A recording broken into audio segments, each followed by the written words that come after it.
কুকথা কাণ্ডের 6 দিন পার, এখনো অনুব্রত মণ্ডল গড় হাজিরা, এখনো অনুব্রত মণ্ডল হাজিরা দিলেন না পুলিশের কাছে।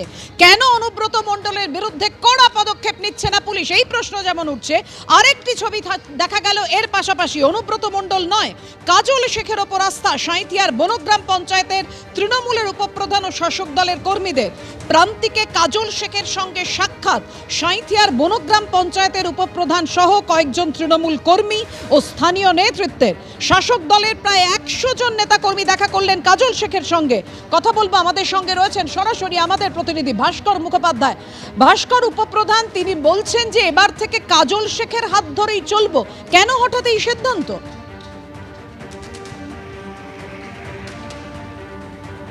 দেখো, আমরা আজকে দেখলাম যে সকাল 11:30 থেকে 12টার মধ্যে সাঁইথিয়া বিধানসভার বনগ্রাম পঞ্চায়েতের উপপ্রধান তুষারকান্তি মণ্ডলের নেতৃত্বে প্রায় 100 জন স্থানীয় তৃণমূল নেতা এবং কর্মীরা তারা আজকে আসেন বোলপুরে, এবং বোলপুরের প্রান্তিকে কাজল শেখের যে পার্টি অফিস রয়েছে সেই পার্টি অফিসে এসে কাজল শেখের সঙ্গে দেখা করেন এবং কাজল শেখ সেখানে রুদ্ধদ্বার বৈঠক করেন। তাদের সঙ্গে প্রায় 8 ঘন্টা বৈঠক হয়। বৈঠক শেষে এই উপপ্রধান অর্থাৎ তুষারকান্তি মণ্ডল তিনি জানান যে একটা সময় আমি অনুব্রতর অনুগামী ছিলাম, কিন্তু এখন আমি আর অনুগামী নেই, কারণ অনুব্রত মণ্ডলের কাছে গত 1 মাস ধরে আমরা অনেকবার গেছি, কিন্তু কাজের কাজ কিছু হয়নি। তাই এখন আমরা কাজল শেখের নেতৃত্বে চলতে চাই।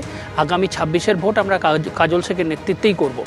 এবং এইটা থেকেই বিতর্ক শুরু হয় যে হঠাৎ কেন কাজল শেখের নেতৃত্বে, কারণ এখানে একটি কোর কমিটি রয়েছে, বীরভূমের 9 জনের কোর কমিটি। এই কোর কমিটি মূলত বীরভূম নিয়ন্ত্রণ করে, কারা কি প্রোগ্রাম করবে, কীভাবে কে কোথায় জয়েন করবে, কোথায় কার সঙ্গে দেখা করবে, সেটা পুরোটাই কোর কমিটি করে। একইভাবে কোর কমিটি আবার কি করেছে, এই 9 জনের মধ্যে বীরভূম জেলাকে ভাগ করে দিয়েছে।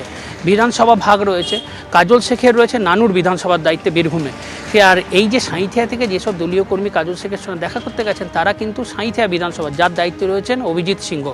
এবং এখানেই প্রশ্ন তুলেছেন বিরোধীরা, তাদের বক্তব্য হচ্ছে তাহলে কি কোর কমিটিকে সাইডে রেখে কাজল শেখ নিজের মতো করে তিনি দল করতে চাইছেন, দলীয় কর্মীদের নিতে চাইছেন। এবং এই সাঁইথিয়া ব্লকের যিনি ব্লক সভাপতি তৃণমূলের, তিনি সরাসরি কাজল শেখের বিরুদ্ধে আঙুল তুলেছেন। তার বক্তব্য হচ্ছে আজকে যে উপপ্রধান গেছে সেই উপপ্রধান পঞ্চায়েতে ভোট করেনি, লোকসভা ভোটে তৃণমূলকে তার ওই এলাকা থেকে হারিয়েছে, এবং এই পুরো বিষয়টি অভিষেক বন্দ্যোপাধ্যায়কে জানানো হয়েছিল। তারপরও একজন প্রশাসনিক স্তরে থেকে একজন দলীয় লিডার কিভাবে এদেরকে এন্টারটেন করছেন, কীভাবে এদেরকে নিয়ে বৈঠক করছেন, সেই প্রশ্ন তুলেছেন। ওদিকে বিজেপির জেলা সভাপতি ধ্রুব সাহা, তার বক্তব্য হচ্ছে এরা হচ্ছে রাজনৈতিক ব্যবসায়ী যারা আজকে এসেছিল কাজল সঙ্গের সঙ্গে দেখা করতে, কারণ এরা বিভিন্ন মানুষের জমি দখল করে রেখেছে, তাই ক্ষমতায় না থাকলে সেই দখল চলে যাবে। তাই অনুব্রতর সঙ্গে এতদিন ছিল, এখন কি কাজল শেখের কাছে তাই অনুব্রত মণ্ডলের হাত থেকে সরে এবার কি কাজল শেখের ওপর আস্থা রাখছেন এই অনুব্রত মণ্ডলের অনুগামীরা, যে প্রশ্ন উঠছে এই মুহূর্তে। তোমায় ধন্যবাদ ভাস্কর।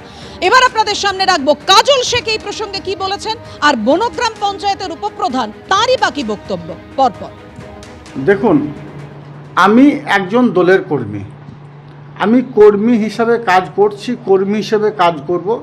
কাজল শেখের শরীরের এক রক্তবিন্দু অবশিষ্ট থাকা পর্যন্ত কে কাজ করেছে আর কে কাজ করে নাই, যে করে না সেটা তার ব্যাপার, সে প্রশ্ন তাকে করাই উচিত। আমি কাজ করছি, মানুষ আমার কাছে আসছে, আমি কাজ করব। মমতা বন্দ্যোপাধ্যায় নির্দেশ দিয়েছে।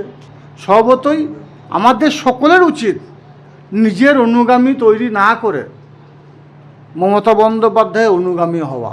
দেখুন, কেষ্টদার অনুগামী আপনারা সঠিকই বলেছেন, কেষ্টদার অনুগামী ছিলাম আমরা। বিগত 1 মাস থেকে পঞ্চায়েতের সাংগঠনিক বা প্রশাসনিক কাজকর্ম নিয়ে কেষ্টদার কাছে বারবার গেছি আমরা বনগ্রাম অঞ্চলের পক্ষ হইতে, কিন্তু আমরা বারবার যেও কোনো কাজে সুরা হয়নি বা আমরা অপদস্থ হয়েছি।